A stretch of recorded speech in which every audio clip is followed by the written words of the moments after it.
Hello friends, welcome back to my channel. আজকে আমি তোমাদের সঙ্গে একটি গুরুত্বপূর্ণ ক্লাস শেয়ার করব। তোমাদের সামনে যাদের এক্সাম রয়েছে তাদের জন্য আজকে 10টি গুরুত্বপূর্ণ প্রশ্ন রয়েছে এবং আজকের ক্লাসের কিন্তু তৃতীয় দিন। 20 দিনের মধ্যে কিন্তু অলরেডি আমি 2টো দিন ক্রস করে ফেলেছি বা 2টো ক্লাস অলরেডি করিয়ে দিয়েছি। তো একটা ছিল তোমাদের ICDS এর যে পুষ্টি সম্পর্কিত ক্লাস থাকে সেখান থেকে, এবং একটি ছিল তোমাদের রচনার সাজেশান। তো আশা করছি তোমরা রচনা এবং সাজেশানের ক্লাসটা দেখে নিয়েছো। আশা করছি সেখান থেকে তোমরা কমন পেয়ে যাবে। তো চলো আজকের ক্লাসটা শুরু করছি, এবং প্রথমেই তোমাদের বলে রাখি, যারা কিন্তু সাবস্ক্রাইব করোনি বা ভিডিওটি লাইক করছো না, অনেকেই দেখছি ভিডিও দেখছো কিন্তু লাইক করছো না, তাদেরকে রিকোয়েস্ট করবো তারা কিন্তু প্লিজ ভিডিওটি লাইক করে দেবে এবং চ্যানেলটিকে সাবস্ক্রাইব করে দেবে এরকম নিত্য নতুন ভিডিও পাওয়ার জন্য।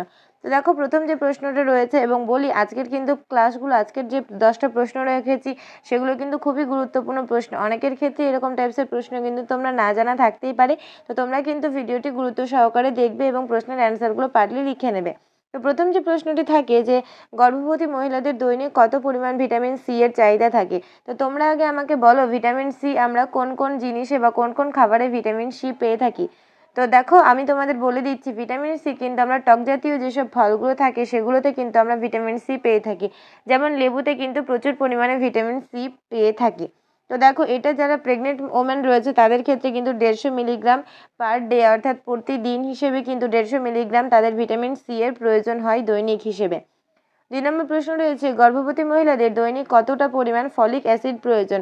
তো ফলিক অ্যাসিড দৈনিক প্রয়োজন হলো 150 থেকে 300 মিলিগ্রাম। তাদের যারা প্রেগনেন্ট ওমেন রয়েছে তাদের বডিতে দৈনিক কিন্তু 150 থেকে 300 মিলিগ্রাম ফলিক অ্যাসিডের প্রয়োজন রয়েছে। আর তোমরা যারা কিন্তু আগের ক্লাসগুলো দেখোনি তারা কিন্তু অবশ্যই দেখে নেবে, কারণ আগের ক্লাসগুলোও কিন্তু তোমাদের জন্য যথেষ্ট গুরুত্বপূর্ণ, এবং সেখান থেকে তোমরা তোমাদের কোশ্চেন অ্যান্সার কিছু করে যেতে পারবে, এবং সেখানকার হোমওয়ার্কের অ্যান্সারগুলো তোমরা কিন্তু কমেন্ট বক্সে অবশ্যই দিয়ে যাবে। 3 নম্বর প্রশ্ন, 2 থেকে 4 মাস বয়সের শিশুরা দৈনিক কতবার এখানে মিস্টেক হয়ে গেছে, অর্থাৎ এখানে ভুল হয়ে গেছে। তো এটা হতো মাতৃদুগ্ধ পান করে।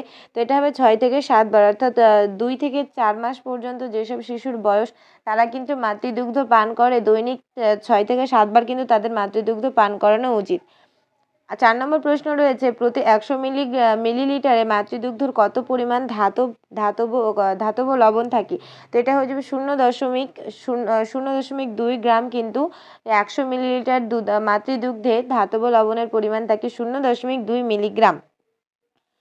5 নম্বর প্রশ্ন একটা রয়েছে, দেখো, বৃদ্ধ বয়সে সুস্বাস্থ্য বজায় রাখার জন্য দৈনিক কত পরিমাণ পানীয় জল পান করা উচিত। তো দৈনিক হিসেবে এটা বলা রয়েছে 8 থেকে 10 গ্রাম কিন্তু জল পান করা উচিত। এটা হলো বৃদ্ধ বয়সে।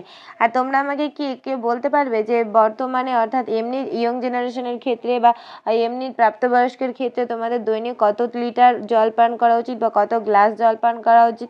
যদি জেনে থাকো কমেন্ট বক্সে অবশ্যই জানিয়ে যেও। 6 নম্বর প্রশ্ন রয়েছে, দেখো, যে গর্ভবতী মহিলাদের ক্যালসিয়ামের অভাবে কি হয়। তো তোমরা জানো যে শিশুদের বিভিন্ন রকমের রোগ হয়, ম্যারাসমাস, রিকেট, অর্থাৎ প্রোটিন সংক্রমণিত যে প্রোটোসিকিওর, এসব কিন্তু বিভিন্ন রকমের রোগ হয়ে থাকে। তো এগুলো কেন হয়? এগুলো হয় তার কারণ হলো, একজন মা যখন গর্ভবতী থাকেন সেই অবস্থায় তিনি যদি ঠিকঠাক তার বডিতে ক্যালসিয়াম, ঠিকঠাকভাবে আয়রন, ঠিকঠাকভাবে ম্যাগনেসিয়াম, ঠিকঠাকভাবে লবণ এইসবের পরিমাণ যদি, বা আয়োডিন এইসবের পরিমাণ যদি ঠিকঠাক না থাকে, সেক্ষেত্রে কিন্তু আমরা দেখি যে মাতৃগর্ভ থেকে যেই শিশুটির জন্ম হয় তার ব্রেনের সমস্যা থাকতে পারে বা সে বিকলাঙ্গ হতে পারে। এটা কিন্তু ক্যালসিয়ামের শর্ট থাকলে বিকলাঙ্গ হয়। তো বিভিন্ন যেসব ধাতব লবণগুলো রয়েছে সেগুলো যদি বডিতে ঠিকঠাক পরিমাণে না থাকে, সেই ক্ষেত্রে কিন্তু একটি শিশুর, অর্থাৎ যে শিশুর নবজাতক শিশু হচ্ছে সেই শিশুর কিন্তু বিভিন্ন রকমের সমস্যার সৃষ্টি হয়ে থাকে। তো দেখো, এক্ষেত্রে কিন্তু অবশ্যই নজর রাখা উচিত যে গর্ভবতী মহিলাদের ক্যালসিয়ামের অভাবে, অর্থাৎ ক্যালসিয়াম, এটা বুঝতেই পারছো, এটা হাড়ের একটি রোগ হয়ে থাকে। ক্যালসিয়াম যদি আমাদের কম হয়ে যায়, অনেকে দেখবে যে বৃদ্ধ বয়সে বা বয়স যখনই 40-এর ওপরে বা 45-এর ওপরে হয়ে যায়, অনেকের হাড়ের সমস্যা দেখা যায়, তখন তাদেরকে ক্যালসিয়াম ট্যাবলেট দেওয়া হয়। তো এই ক্যালসিয়ামটা কিন্তু সবসময় মনে রাখবে হাড়ের সঙ্গে। তাই কিন্তু গর্ভাবস্থায় শিশুর জন্মের পর কিন্তু রিকেট রোগ হওয়ার সম্ভাবনা বেশি থাকে। তো এখানেও দেখো, এখানেও একটু টাইপিং মিস্টেক হয়ে গেছে, তো তোমরা একটু ম্যানেজ করে নিও। তো এটা হবে, রিকেটে আক্রান্ত হওয়ার সম্ভাবনা প্রবল থাকে। অর্থাৎ ক্যালসিয়াম শর্ট হলে কিন্তু বাচ্চার রিকেট রোগ, অর্থাৎ রিকেট রোগ মানে তোমরা জানো যে হাড় যেগুলো, অর্থাৎ পায়ের হাড়, হাতের হাড় বা বডির হাড়, এইসব হাড় সংক্রান্ত যে সমস্যা সেটাকে বলা হচ্ছে রিকেট রোগ। এটা কিন্তু ক্যালসিয়ামের অভাবে হয়ে থাকে। 7 নম্বর যে একটা গুরুত্বপূর্ণ প্রশ্ন, যে আয়োডিনের অভাবে কি সমস্যা হয় গর্ভবতী মহিলাদের। তো একটু আগে তোমাদের সঙ্গে আলোচনা করছিলাম, তো আয়োডিন জানো আমাদের বিকাশ অর্থাৎ আমাদের মানসিক বিকাশ এবং মানসিক বৃদ্ধির জন্য কিন্তু আয়োডিন খুব গুরুত্বপূর্ণ। এই জন্য বলা হয় যে আয়োডিনযুক্ত লবণ খাওয়ার জন্য। তো বডিতে অর্থাৎ প্রেগনেন্ট মহিলাদের বডিতে যদি আয়োডিনের সমস্যা থেকে থাকে বা আয়োডিনের অভাব হয়ে থাকে, তাহলে যে নবজাতক শিশুটির জন্ম নেবে তার কিন্তু তার কিন্তু মানসিক বৃদ্ধি বা বিকাশ ঠিকঠাকভাবে হবে না, অর্থাৎ মানসিকভাবে সে বিকলাঙ্গ হতে পারে। 8 নম্বর প্রশ্ন রয়েছে, কত বছর বয়সে শিশুরা মিড ডে মিলের প্রকল্পের আওতাভুক্ত।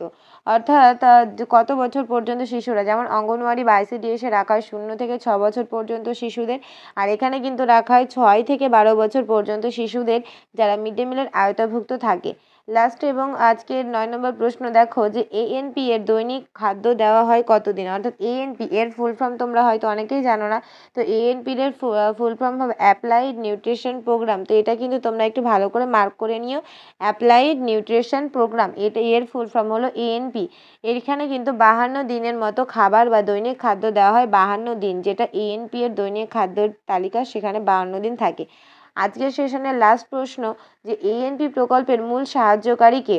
তো ANP এর যে মূল সাহায্যকারী সেটি হলো, এই ANP এর মূল সাহায্যকারী হলো WHO অর্থাৎ হু এবং ইউনিসেফ।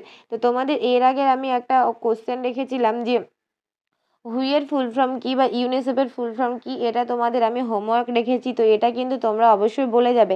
আর এর আগের সেশনে অর্থাৎ ফার্স্ট দিন যেদিন আমি ক্লাস করিয়েছিলাম সেখানে আমি বলেছিলাম যে তোমাদের আন্তর্জাতিক ICDSকে অর্থাৎ অঙ্গনওয়াড়িকে যে একজন আন্তর্জাতিক সংস্থা বিশেষভাবে সাহায্য করেছে, তো সেটি কি, সেটি হবে ইউনিসেফ। অনেকেই তোমরা অ্যান্সার দাওনি বা অনেকে হয়তো অ্যান্সার জানো না, তো তারা কিন্তু দেখে নেবে, আগের হোমওয়ার্কের অ্যান্সার হয়ে যাবে ইউনিসেফ। আর তোমরা আমাকে আজকের হোমওয়ার্কের প্রশ্নের অ্যান্সার জানাবে যে হু এবং ইউনিসেফের ফুল ফর্ম কি।